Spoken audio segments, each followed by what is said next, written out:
primeira carta de Paulo aos Coríntios, capítulo 15. Primeira carta de Paulo aos Coríntios, capítulo 15. Versículo 45 a versículo 58. Primeira carta do apóstolo Paulo aos Coríntios, capítulo 15. Nós vamos ler a partir do versículo 45 até os 58.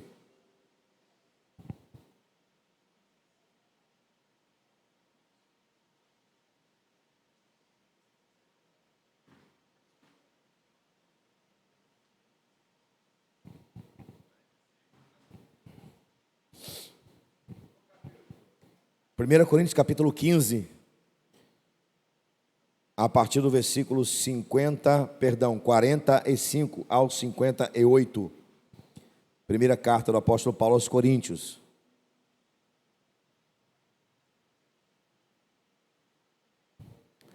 Assim está também escrito: o primeiro homem, Adão, foi feito alma vivente, o último Adão em espírito vivificante. Mas não é primeiro espiritual, senão animal, depois o espiritual. O primeiro homem da terra é terreno, o segundo homem, o Senhor, é do céu. Quando o terreno, tais são também, qual o terreno, tais são também os terrenos. E qual celestial, tais também os celestiais. E assim como trouxemos a imagem do terreno, assim traremos também a imagem do celestial.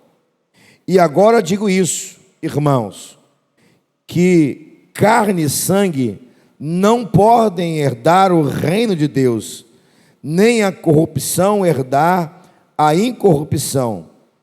Eis aqui vos digo um mistério. Na verdade, nem todos dormiremos, mas todos seremos transformados. No momento, num abrir e fechar de olhos, ante a última trombeta, porque a trombeta soará, e os mortos ressuscitarão incorruptíveis, e nós seremos transformados. Porque convém que isto que é corruptível se revista da incorruptibilidade, e o que é mortal se revista da imortalidade. Quando isto que é corruptível se revestir da incorruptibilidade, e o que é mortal se revestir da imortalidade, então cumprirá a palavra que está escrita: tragada foi a morte na vitória. Onde está, ó morte, o teu aguilhão? Onde está, ó inferno, a tua vitória? Ora, o aguilhão da morte é o pecado, e a força do pecado é a lei. Mas graças a Deus, que nos dá a vitória por nosso Senhor Jesus Cristo. Portanto, meus amados irmãos, sede firmes e constantes, sempre abundante na obra do Senhor, sabendo que o vosso trabalho não é vão no Senhor.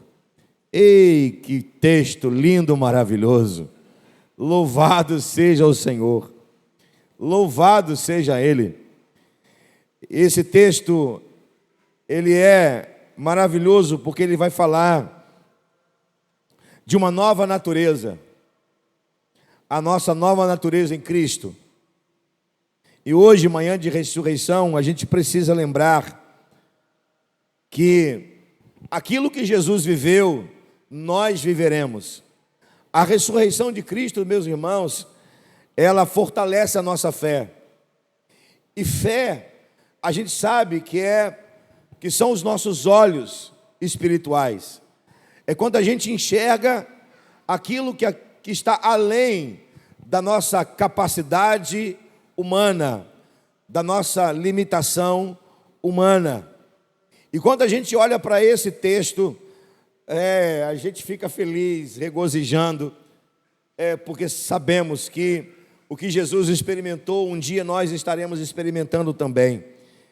A igreja precisa viver esse dia em celebração, porque ele faz parte da vida, ou na vida daqueles que vivem em Cristo. A ressurreição de Jesus, irmãos, foi sim um fato histórico, está nos anais da história. Quer queira aqueles que não acreditam ou não, está escrito nos anais da história o Jesus que ressuscitou. Não tem como o homem natural negar que na história Jesus ressuscitou. Mas para nós que somos igreja, o nosso Jesus não é apenas um Jesus histórico. O nosso Senhor Jesus ressuscitou, fortalecendo a nossa fé, a ponto a gente viver todos os dias a realidade de uma nova vida nele, de um novo ser nele, a partir dele. Eu amo essa carta porque ela é uma carta amorosa. Ela é uma carta amorosa. É nela que a gente encontra Paulo falando de uma forma tão especial sobre o amor, o capítulo 13. Mas não é somente por isso que eu amo essa carta, por ser uma carta amorosa. E a razão de ser uma carta amorosa não está a dedicação no capítulo 13 de falar sobre o amor, não. É uma carta amorosa porque uma das formas de amar é exortar. Vou repetir. Uma das formas de amar é exortar, é corrigir. Deus corrige aquele a quem Ele, entendeu? Essa carta é uma carta amorosa porque o apóstolo Paulo está exortando, corrigindo uma igreja.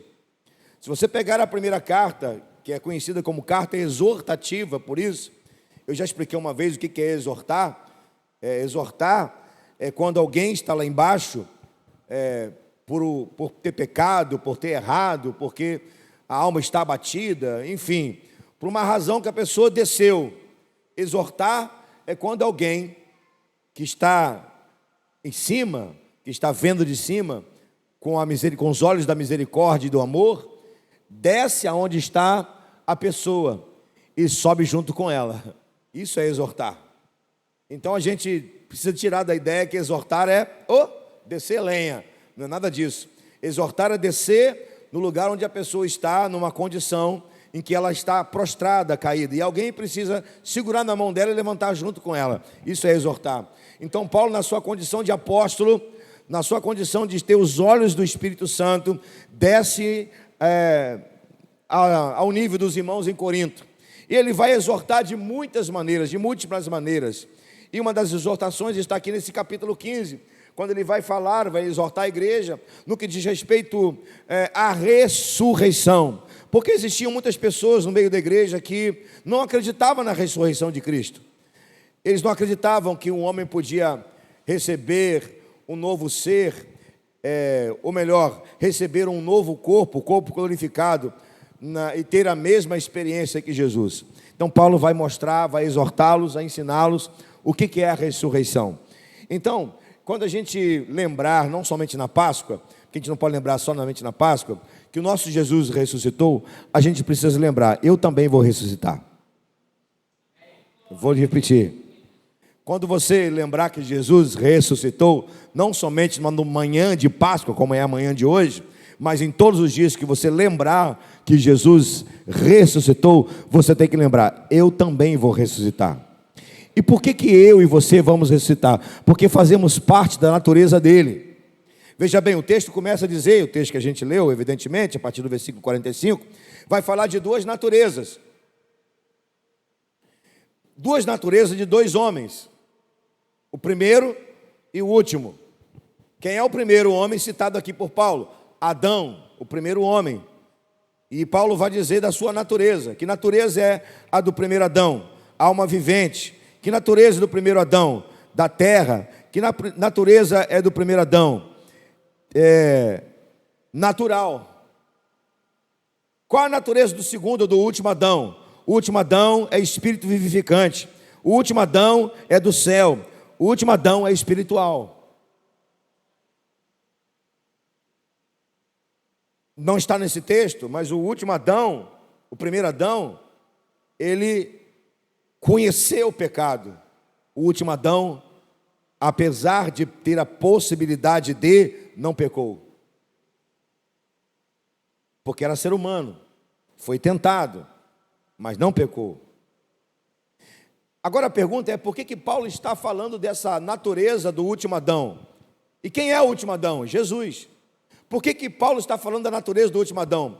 Porque ele está mostrando para nós, mostrando para a igreja e para nós, que a nossa verdadeira natureza é do último Adão. A nossa verdadeira natureza é daquele que veio aqui em forma humana e por ter morrido em nosso lugar, nos possibilitou viver essa realidade. Qual a realidade?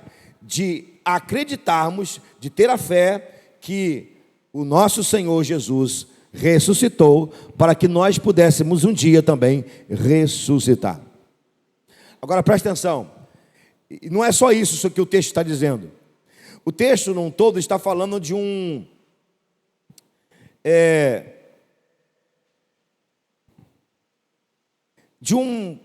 crescimento, de estágios que o homem passa, o homem que é natural, até chegar no último estágio, que é o estágio glorificado. E eu quero assim falar rapidamente para vocês, nesta manhã, dessa nova natureza que estamos desfrutando, dessa nossa natureza nova em Cristo Jesus, desses estágios espirituais que desfrutamos com o novo nascimento. Então vamos lá, é bem didático isso, é bem didático mesmo. A primeira coisa que acontece com um homem, uma mulher, uma pessoa, uma criatura que pertence ao Senhor, que é filho de Deus, é o arrependimento. A primeira coisa que aconteceu na minha vida e na sua vida foi o arrependimento. A partir do arrependimento, começa-se um estágio de crescimento, segundo a medida do último Adão, que é Cristo. E é sobre isso que eu quero falar e depois concluir a mensagem desta manhã preciosa. O nosso arrependimento, o nosso crer em Jesus, o nosso arrependimento, nos levou a experimentar estágios espirituais, estágios de crescimento. Eu quero que você acredite nisso. Você está crescendo. Você está, não é evoluindo, é crescendo. Não é ideia de evolução. Evolução é outra história, não a nossa. É crescimento.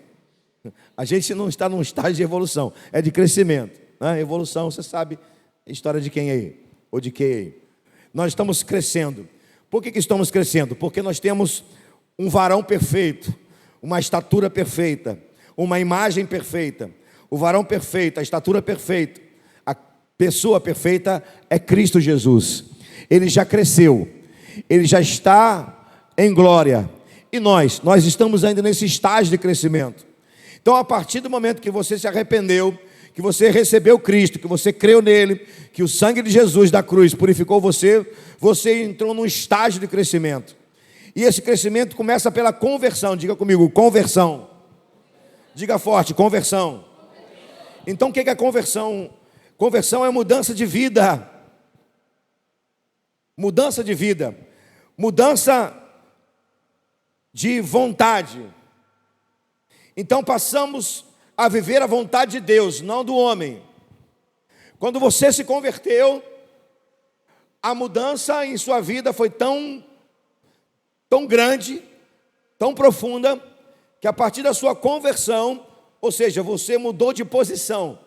A conversão é isso. A conversão é quando o homem para de olhar para uma natureza caída e muda completamente para uma natureza perfeita. Ele começa a ver Deus, ele começa a seguir a vontade de Deus.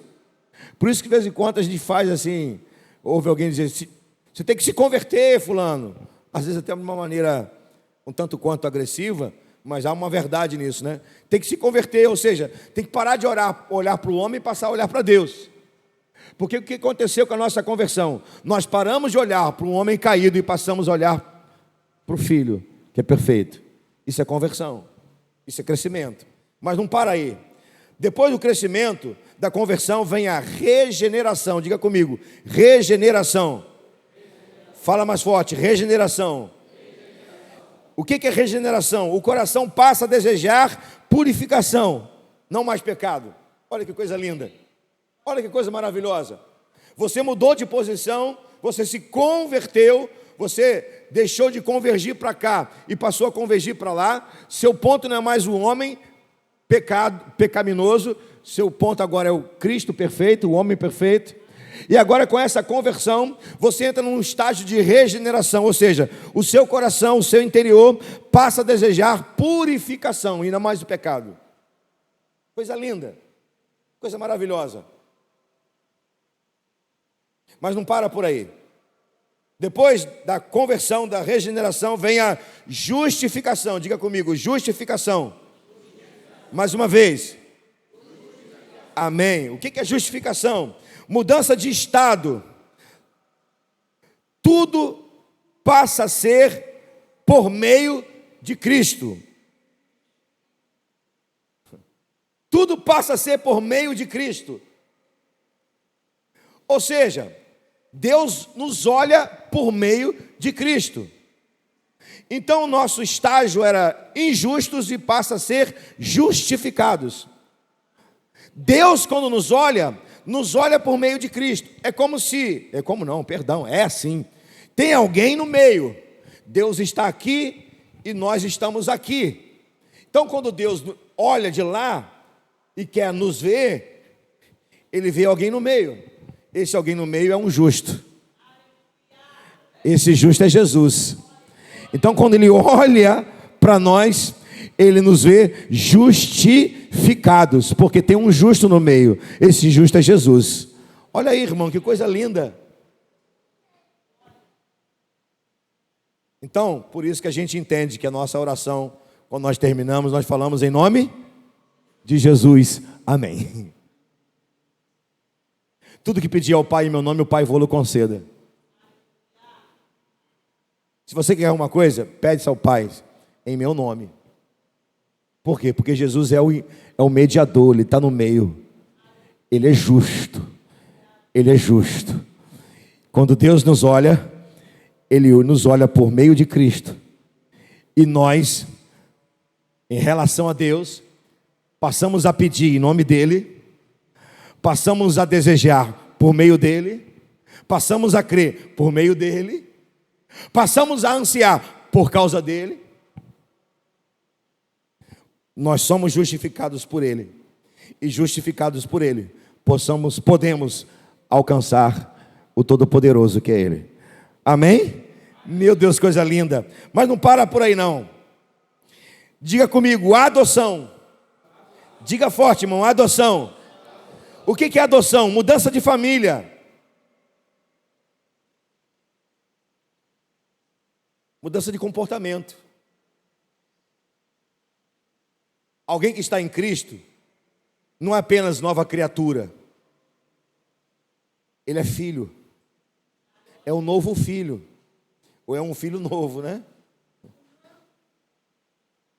Mudança de família. Passamos a pertencer à família de Deus. Então a nossa postura é postura de filho. Um filho que busca intimidade com o Abba, com o Pai. Nós somos adotados por Ele, por meio de Cristo. Nós somos filhos dele por adoção. Jesus é filho de Deus, o Pai. E nós também somos filhos dele. Nós somos filhos por recebimento, por adoção. Ele nos adotou. Somos filhos dele. E por isso nosso comportamento tem que ser de filho. E como é um comportamento de filho? Intimidade, honra. Amém? Mas não para aí. Diga comigo, santificação. Diga forte, santificação. Santificação, nova identidade. sai a identidade do pecado e passa a ter a identidade do próprio Cristo. Santo, separado. É quando Deus nos olha e nos tem como seu. Isso é lindo. Nos tem como seu, meu povo, meu filho, minha filha. É alguém que ele separou para ele, para estar perto dele. Por isso que santificação dá a ideia de separado. O povo de Israel é um povo separado, santificado para ele. Então, o que aconteceu comigo e com você nesse processo de espiritual, nesse estágio espiritual? Nós passamos a ter uma identidade de Cristo. E pela identidade de Cristo, Deus nos tem como seu povo, como sua igreja. Somos separados, somos exclusivos dele. Por isso que a Bíblia diz que sem santificação ninguém verá a Deus. E sabe por quê que a Bíblia está dizendo isso? Que sem santificação ninguém verá a Deus? Porque sem santificação é impossível estar perto de Deus. Como é que Deus vai trazer alguém para perto dele, se esse alguém que Deus está trazendo para perto dele, que é dele, pertence a ele, não passou primeiro por Cristo? Não foi lavado pelo sangue de Jesus. E por isso nós parecemos com Jesus. Nós temos a identidade do Filho. Por isso nós podemos nos aproximar do Pai. Vamos lá. Diga comigo, redenção. Diga forte, redenção. Maravilha. Novo corpo. No arrebatamento vai acontecer a nossa redenção. É o que está escrito aqui no versículo 52. Na verdade, o versículo 51 vai dizer qual a duração dessa nossa redenção. Como é que vai ser o tempo da nossa redenção? Num abrir e fechar de olhos. 52.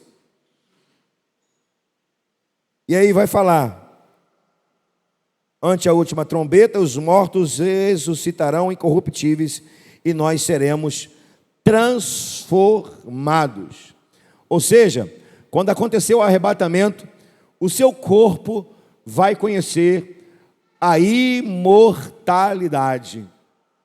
Ou seja, você será revestido da imortalidade, da incorruptibilidade. Isso a Bíblia chama de redenção. O que Jesus experimentou, nós vamos experimentar. Diga amém. De novo, o que Jesus experimentou, você vai experimentar. Diga amém. Ou seja, em um momento na história, que será no arrebatamento, o seu corpo será transformado. Você terá um corpo incorruptível. É a nossa redenção. Irmãos, enquanto a nossa redenção não chegar, nós estamos em luta, em batalha, em guerra. Não é o tempo da nossa redenção, mas a nossa redenção vai chegar. O de Jesus chegou numa manhã de domingo. A nossa vai chegar. O nosso domingo vai chegar. Os irmãos sabem que nós perdemos a irmã Ângela. Ontem foi o sepultamento dela. E a irmã Gabi tem uma frase que eu acho lindo. Isso. Jesus chegou para ela. Jesus chegou para a irmã Ângela ontem. Não chegou para nós, mas chegou para ela. Não chegou para nós porque nós não fomos arrebatados, levados ainda, mas chegou para ela. Ela foi arrebatada, ela foi tomada. Ou seja, o dia dela chegou. O nosso dia vai chegar. A nossa redenção vai acontecer. Nós deixaremos essa incorruptibilidade daqui da terra. E herdaremos a nossa corruptibilidade daqui da terra. E herdaremos a nossa incorruptibilidade. Para terminar essa parte, diga comigo, glorificação. Diga forte, glorificação. Glorificação, irmãos, é mudança de lugar. Mudança de lugar. A igreja deixa de morar na terra e passa a morar com Deus no céu. A igreja deixa de morar na terra vendo Deus pela fé e passa a morar no céu vendo Deus face a face. Coisa linda, maravilhosa. Ei, meu Deus! Glorificação será aquele dia em que você deixará de morar na terra vendo Deus pela fé e passará a morar no céu vendo Deus face a face. Por que você acha que nós vamos herdar um corpo de glória? Porque sem um corpo de glória você não vai ver Deus, você não vai ver a face de Deus. Onde está escrito isso? Deus fala com Moisés: Moisés, homem nenhum pode ver minha face, porque morre.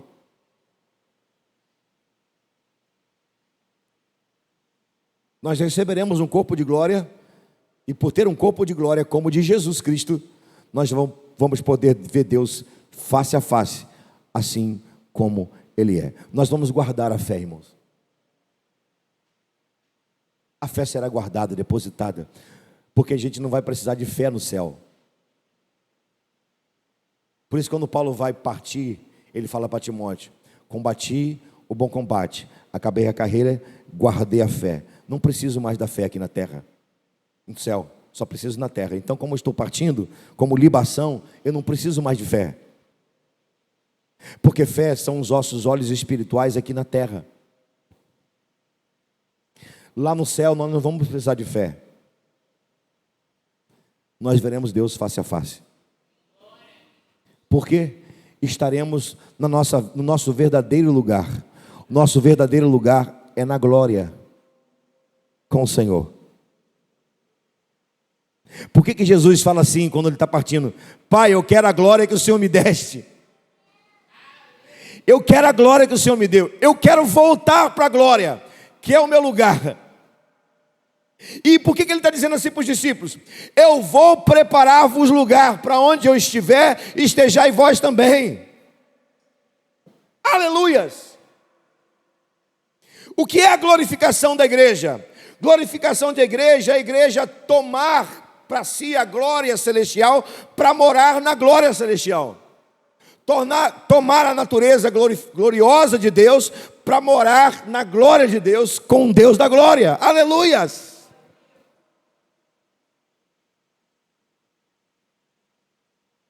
Eu quero me voltar agora para o versículo 58 e aqui terminar.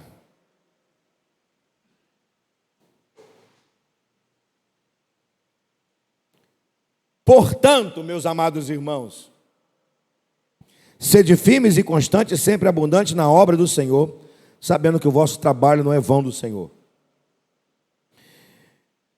Esse versículo 58 finaliza, evidentemente, o capítulo. Mas essa conjunção conclusiva, portanto, ela não é apenas para finalizar um capítulo.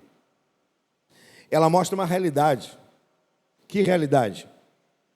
Que a igreja, ela ainda é uma igreja que está em trabalho. A igreja, ela não passou do 5º estágio. Ela vai até o 5º estágio. Eu vou voltar para a gente entender. Estágio da conversão, estágio da regeneração, estágio da justificação, estágio da adoção, estágio da santificação. Nós não passamos do 6º e do 7º. Ficamos no 5º estágio, santificação.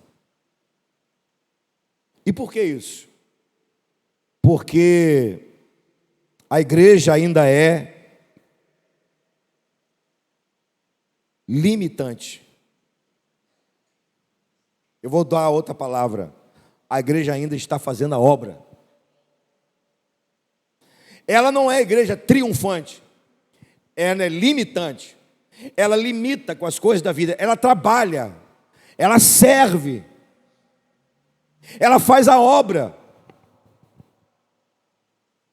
E enquanto ela estiver aqui, ela tem que ser firme e constante. Então, dentro de um capítulo que fala da nossa nova natureza em Cristo, começando pela salvação, até o último estágio, que é a glorificação. Nesse capítulo que vai trabalhar esses estágios perfeitos da salvação, Paulo termina dizendo: ó, nós não ainda passamos do quinto aqui na terra. Por quê? Porque estamos trabalhando, estamos fazendo a obra, firmes e constantes. Sabe de quem Paulo tira isso? De Jesus.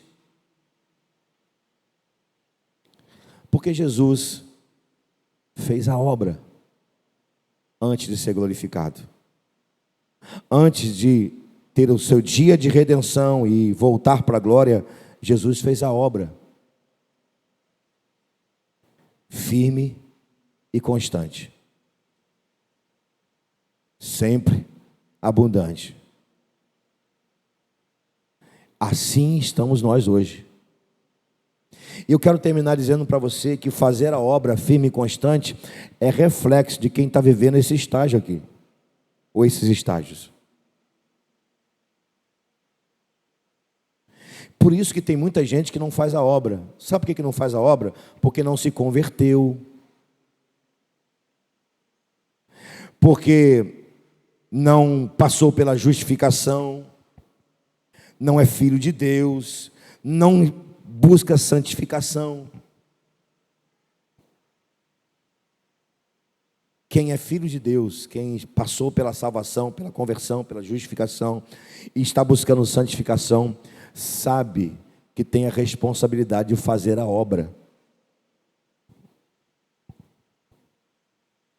Então, nessa manhã de Páscoa, manhã tão especial, eu quero terminar esse sermão usando as palavras de Paulo. Meus queridos e amados irmãos, estamos sim crescendo, estamos sim olhando para Jesus e crescendo, mas não chegou a hora da nossa redenção e da nossa glorificação. Vai chegar.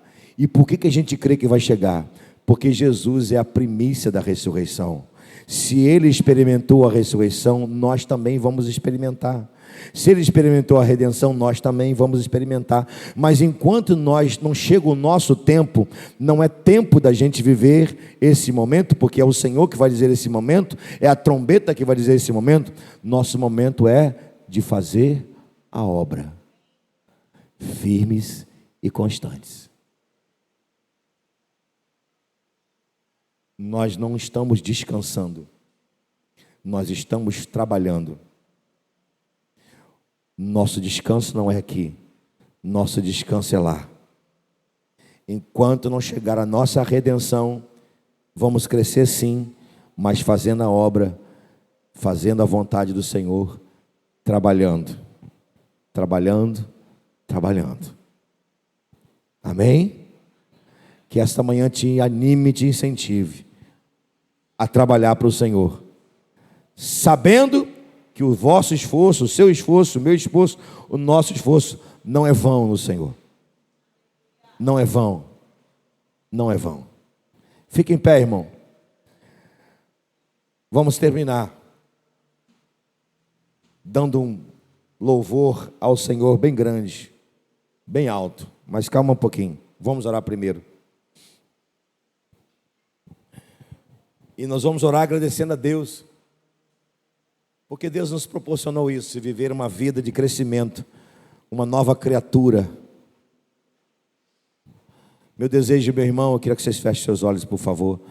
Meu desejo é que você cresça em Cristo. Meu desejo é que você seja um filho maduro na fé, olhando para o Filho Jesus Cristo. Eu não quero que você seja uma criança espiritual, quero que você cresça espiritualmente, que você cresça segundo a imagem do Filho Jesus, a imagem daquele que é varão perfeito. Aleluia. Vamos orar.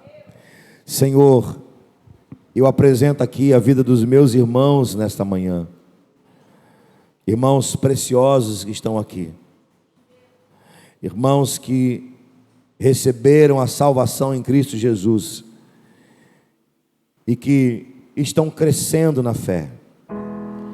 Eu te louvo pelo teu Espírito que nos ajuda, que nos auxilia, nesse crescimento, que nos ajuda a crescer, nos tornando pessoas maduras, pessoas solidificadas na presença de Jesus. Obrigado, Deus, por poder crescer na tua presença. E agora, Deus, fortalece as nossas mãos para trabalhar, para fazer a obra, porque o nosso tempo ainda não chegou, nossa hora ainda não chegou. Nós cremos sim, no momento, na hora, no abrir e fechar de olhos. Nós cremos sim, Deus, que em um momento da história, no abrir e fechar de olhos, teremos a nossa redenção e portanto a nossa glorificação. Mas agora, Senhor, estamos trabalhando, estamos vivendo um tempo do trabalho, de colocar a mão no arado e não olhar para trás. É tempo, Deus, de ter calos nas nossas mãos, espiritualmente falando, de fazer a tua obra, Deus. É tempo, Deus, de pregar o teu evangelho, é tempo de cuidar de pessoas, é tempo de discipular pessoas, é tempo, Deus, de batalhar, de sofrer por causa da obra do Senhor, sofrer por causa do reino do Senhor, esperando o nosso dia de descanso, a nossa redenção. Bendito seja o Senhor por nesta manhã nos abençoar, ó Deus, com o fortalecimento da nossa fé, a nossa esperança na ressurreição de Cristo. Nós queremos bendizer ao Senhor agora, Pai, de todo o nosso coração, com todo o nosso vigor. Bendizer porque não é uma manhã qualquer, é manhã de glória, é manhã de glória, é manhã de glória, Senhor. É manhã de lembrarmos de que o Senhor nos trouxe para o reino da tua luz. É manhã de nós lembrarmos que o dia nosso vai chegar, assim como chegou o dia de Jesus aqui na terra. O dia dele chegou, o nosso dia vai chegar.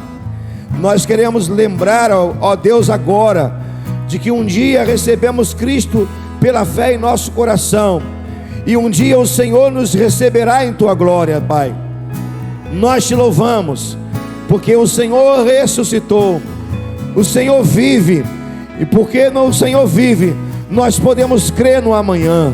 Bendito seja o Senhor por isso. Nós oramos te louvando por essa bênção, a bênção de ter a certeza de que o nosso dia vai chegar, assim como o dia de Jesus chegou, o dia da sua ressurreição chegou, o nosso dia chegará. Bendito seja o Senhor, exaltado seja o Senhor. Meu irmão, eu peço que você levante as suas mãos para os céus e você aplauda o Senhor e dê brado de vitória, porque o seu dia vai chegar. O de Jesus chegou, o seu dia vai chegar. Aleluia. Oh, louvado seja o Senhor.